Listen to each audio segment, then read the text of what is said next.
Hello, guys. Welcome to another episode of Conversations with Niss. Specifically, welcome to our series on living by strategy. In our previous episode, we started by looking at self leadership and how that is important, how you can build self leadership. Other people might call it self regulation, but for our purposes, we are referring to it as self leadership. And so we looked at establishing your organizing principles, which will be your anchor and your true north that you can always come back um, to help ground you even when the things around you seem to be going out of place. We looked at how values and character and time management are all essential things in addition to integrity to self leadership and self regulation. In this week's episode, we are going to be looking specifically at mission and vision for our lives. And I'd want to start from mission because I believe that if you don't have your mission clearly stated, if you don't know what your mission in life is, you're probably not going to get your vision accurately.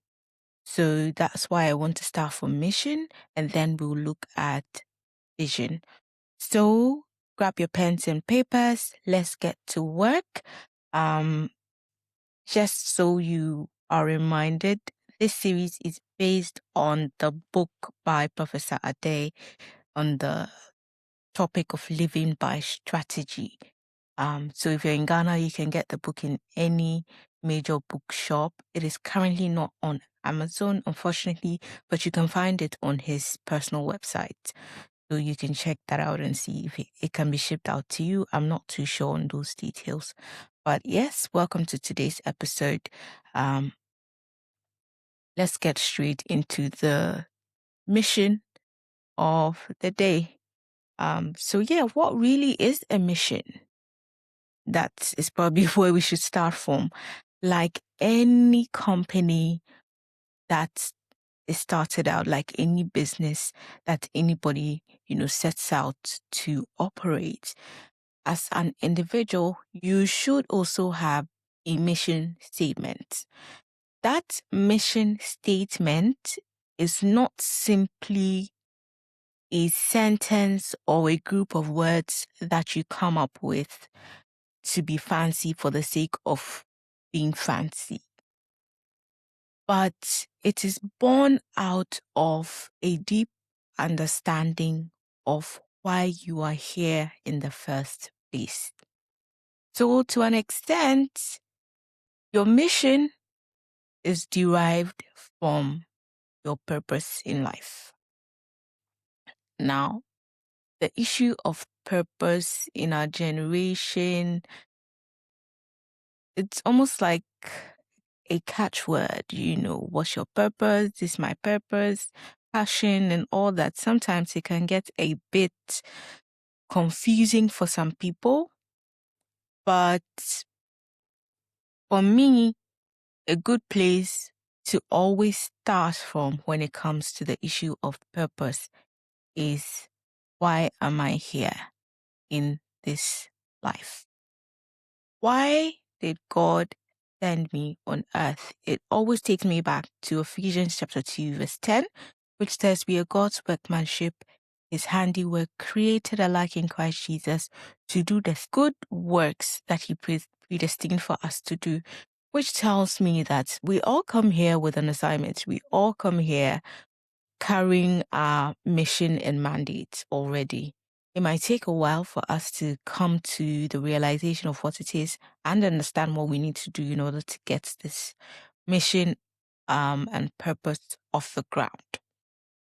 For our discussions today, I'm going to read some of the questions and some suggestions that the author makes in order to help us discover what our mission is.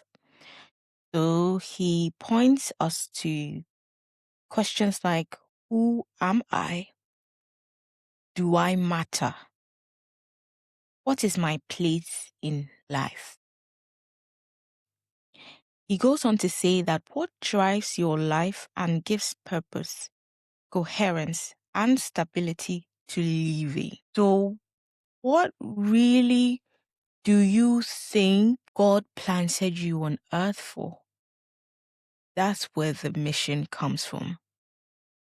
Because if God has sent you on earth for a purpose, for a reason, then it means you're here already on a mission.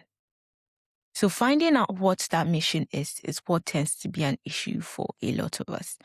But asking yourself questions in that direction, at least, is the first step in discovering it. Everybody has got a mission. Everybody has got a purpose. We just need to discover them. Purpose can vary per season, right? As you move from one season to another, when you complete one thing, he leads you into another thing. And so it doesn't necessarily have to be one thing. Some things can happen concurrently. Some will need a lot of focus, and so it will mean you have to take your time and take each one at a time. Okay. So I hope that clarifies things for those who are multifaceted.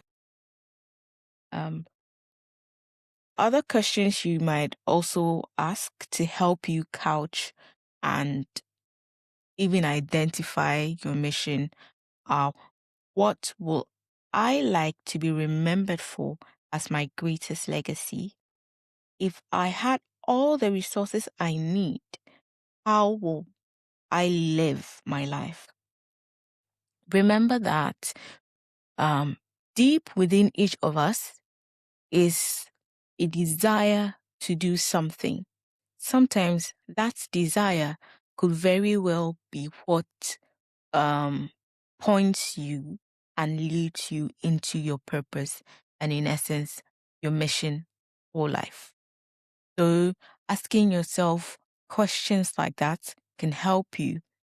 So think about it. If you had all the money, all the resources, everything that you needed, and you were not driven by hustle and survival instinct, what will you truly be doing? That's one thing. It is not just about what you are passionate about. Although passion can be a driving force for purpose, it is not always the case. Passion, sometimes I almost think passion can be fleeting, but that's a conversation for another day. Passion can lead you and point you into purpose, but just be careful not to go off based on just your passion. When you have identified something, always bring it into focus with the word and with God. I always bring it back to God because, one, he's my anchor. And I truly believe that as my creator, he brought me here for a reason. So if I am very passionate about, for instance, cooking and food, I love it. If you wake me up in the middle of the night, I will be able to do it, no problem. For other people, it might be graphic designing, it could be writing, it could be film directing and producing, it could be anything for anyone. Whatever it is that you feel passionate about, even for charitable causes, bring it under the word, bring it under the scrutiny of the Lord, and ask him, is this just me going off based on perhaps something that I grew up with? If you grew up with people who cook, if you grew up with somebody who does hospitality for a living, chances are that you're going to pick up that trait. Not necessarily all the time, but sometimes our childhood and developments kind of influence some of these things. There are people who are born with just plain talent for certain things. Some people can play musical instruments. They didn't go to any music school to learn. Some people are able to draw, like actual professional grade drawings and artwork, and they didn't go anywhere to learn it. Those are gifts, so that could also be one thing that can point you into your purpose.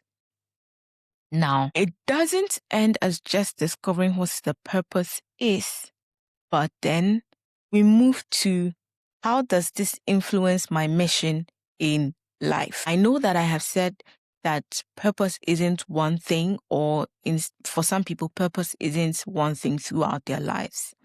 It can change season, or it could be the very same thing, but it manifests differently in the different seasons of your life. How do you take that and use it to create your mission statement for your life? See the connection between mission and purpose. That mission will provide the umbrella under which you can judge and evaluate all you do. Your definition of success is significant. It is, and at this point, I also would want to stop and say that success looks different for everybody, depending on what your mission and purpose in life are. We can go off on the idea that society has generally created for us on what success looks like. Usually, we would look at people who are wealthy or have some form of riches, people who come from privileged backgrounds, or people who are doing well, especially on the career front. If they are running their own businesses, their businesses are doing well. If they are in corporate, they are climbing up the corporate ladder, becoming business executives and all that. There are certain markets that we have unconsciously, by virtue of the kind of societies we live in, made our success metrics, but it isn't so all the time. Depending on what your purpose is, depending on what your mission in this life is, success will look different for you. So be cautious on comparing yourself with other people and using their success metrics as your success metrics. Obviously, we all want to do well in life in terms of living comfortably, having enough, being able to cater for ourselves and our families, live comfortably. But to confuse riches and wealth as the only means of measuring success is dangerous, because it shifts your focus to money rather than the specific metrics by which you are supposed to be measuring your success in line with your mission and your purpose in life. This will bring me to the point where I draw your focus to the understanding that based on what your mission is, you need to draw out your own KPIs, which are key performance indicators, because they will look different for each of us. That is why it is so critical that you understand what your mission is, so that you are able to create these specific key performance indicators for you, such that you are not measuring your outcomes with the outcomes of other people. Because if you are doing that, you are missing the mark, unfortunately. So that's something to have in mind as you go through this phase of creating your mission statement. Okay. So 3 ways by which you can frame this mission statements are as follows. Now, these are just examples to guide you when you are writing down your own statement. So there's the point where you get your pen and paper and you start writing.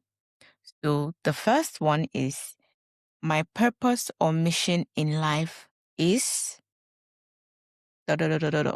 Then you continue. The second is, I believe I am here on earth for so and so and so. And the third and final prompt: if there is one thing I believe God created me to accomplish, it is dash, dash, dash.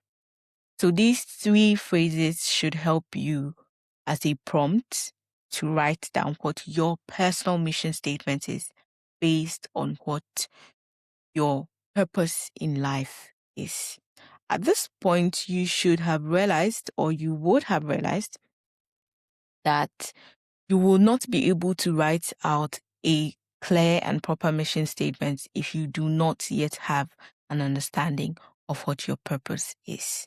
A book that I greatly recommend is by Rick Warren, and it is The Purpose-Driven Life. It's a good starting point. Get it, read it, let it help you get to the point where you have truly discovered what your purpose is. And then from there, you can sit and write out your personal mission statement.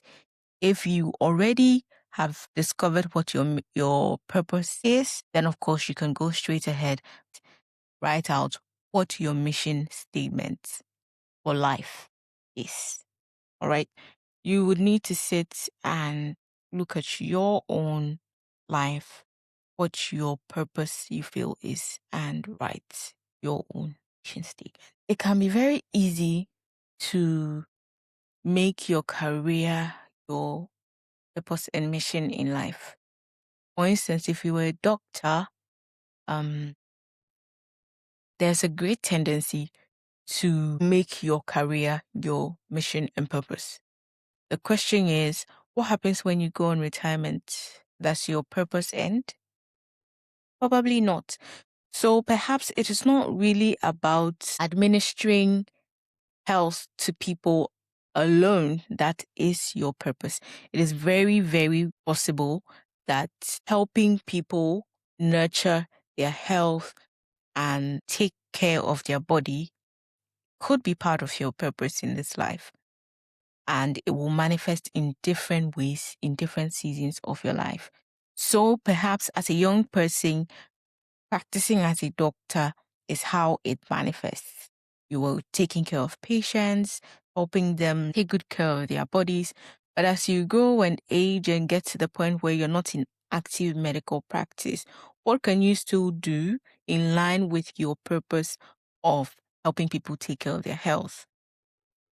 You can educate them. You can set up systems that you are not actively involved in, but that still propagate that purpose or mission of ensuring that everybody who comes in contact with you one way or another is able to better their health and come into a place of flourishing and thriving health.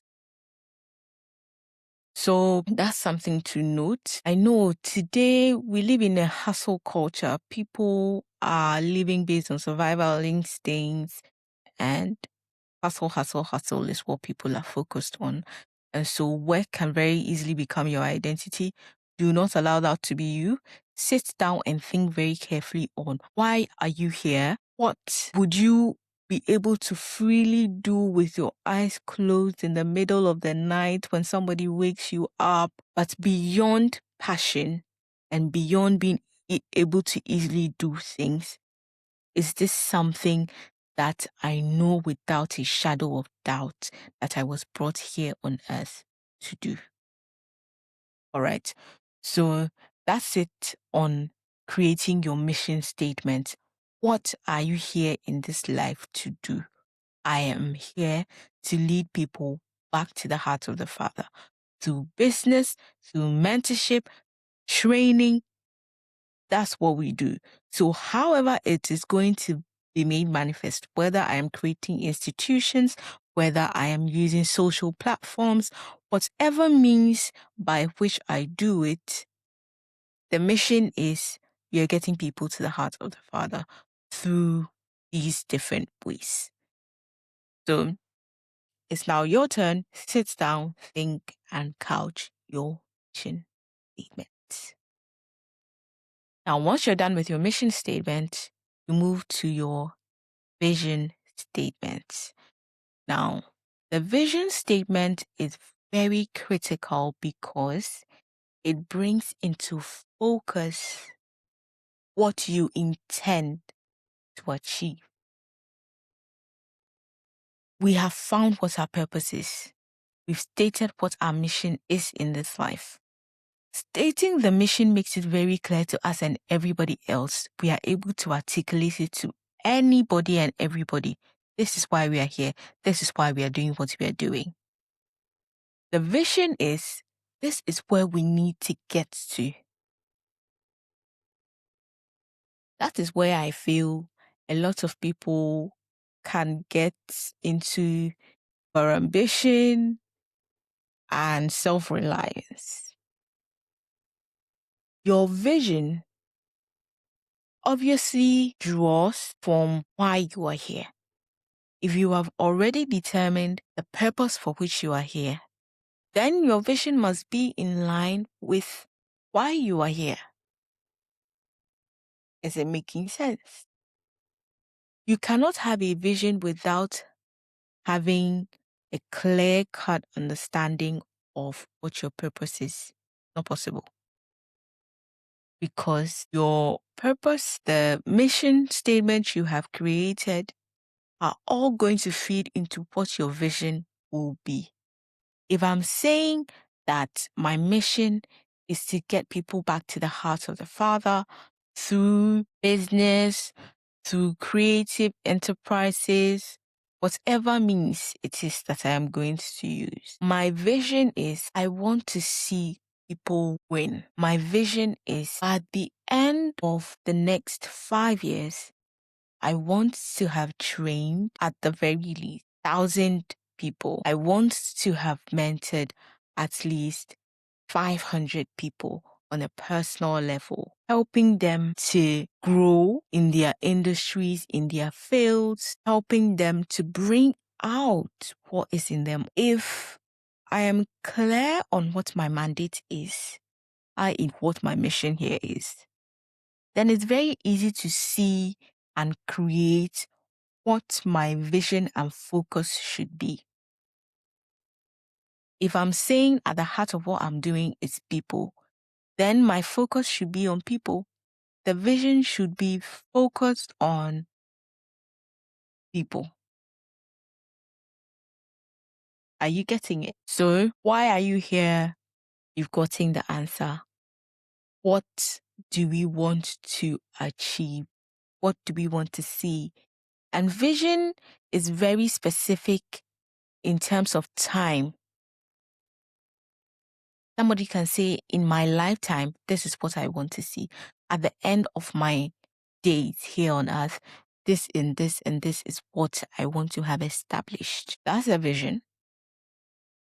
But it could also be broken down into short term, medium term, and then the longer term ones, like at the end of my life, this is what I want to have done. That's a vision for life.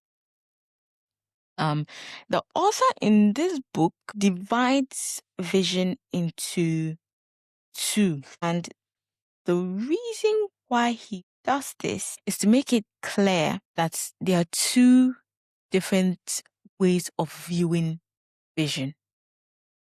One is the vision of the person you want to become. And two is the vision of what you want to achieve. So he calls this the vision of being and the vision of achievement. The first, which is the vision of being, he describes as follows. The vision of being is what you become as an individual.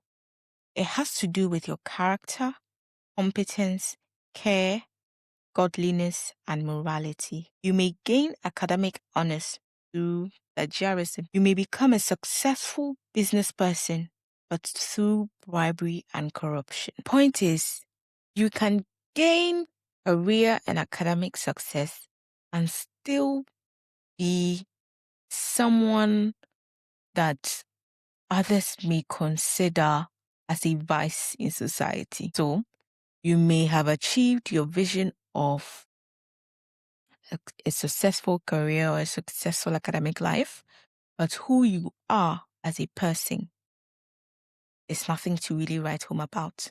And that is what your vision of being is meant to help direct and correct.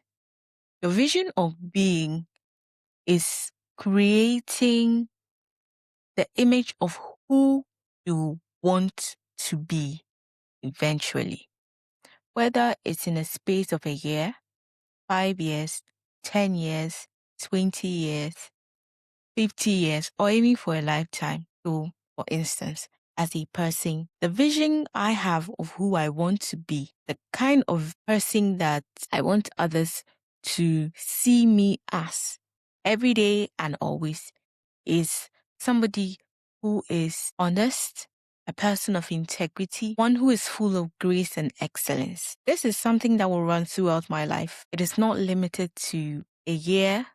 It's not limited to a season. It's who I want to be forever and always. That if at any given moment in time, anybody mentions Eunice, what comes to your mind is, oh, that's an excellent, graceful person. That is a person of integrity that you can trust. Someone of honor. That's for life. But for instance, I can determine that in the next 2 years or in the next 1 year, I want to develop my thinking abilities and my capacity to judge things critically, do the things that I engage in intentionally. I am becoming someone who has good judgment, critical thinking. Then in terms of vision of achievement, you can look at career advancements, financial goals, academic excellence. Those are very achievement based. And so they are looking very much at what do I want to achieve and not necessarily who do I want to become. So in terms of my example, as someone who wants to train other people and nurture other people, what's the vision I have for my life in terms of achievements when it comes to this area?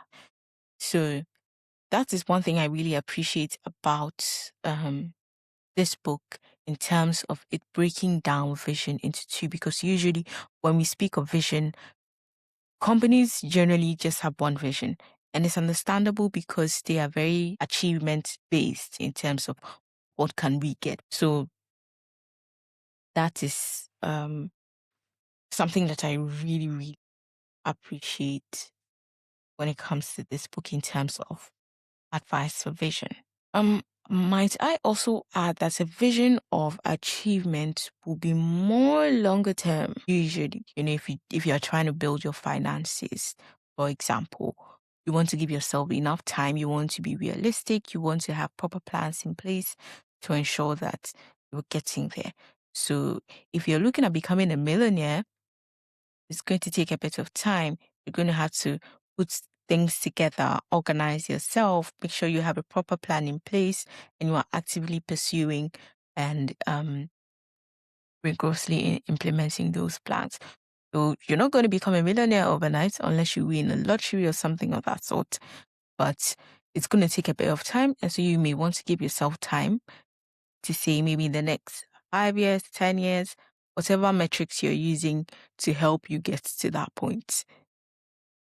It's going to take a bit of time. So usually that's what I find with the vision of achievement. Okay. Your vision can come from talents and gifts that you have been freely given. And so they're easy for you to do. It's easy for you to accomplish. Then there's the higher voice. This is in reference to the voice of God over your life. It could also be a parent, a mentor, or somebody in your life that you really revere, somebody you really admire, that has your best interest at heart and is not trying to manipulate you or get you to do things their way, but is genuinely concerned about you, wants the best for you, and so pushes you and helps you to move in that direction. Yeah. So, what I'll tell you about vision is think big. Don't do pocket-sized visions. Go big on vision. Like, A friend of mine used to say when we were in senior high school, aim for the sky. If you fall down, at least you fall on a treetop. You will not fall on the ground. So aim high, go big on vision. Okay, don't do small. Don't play small because you will remain small. Even if you don't get to the point that you wish you would have gotten to by the timeline that you have set, you will be quite close to it. Okay, so that's my take on the sides of visions. Um, Please let me know if there's anything you need clarity on, anything I've said that you're not too clear on, any suggestions that you may also have on couching your mission statement, writing down your vision statements, and all that we have discussed today. I genuinely hope that you have derived value from today's episode. Thank you for joining me. As always, go out there, walk on water, and do great things because you can.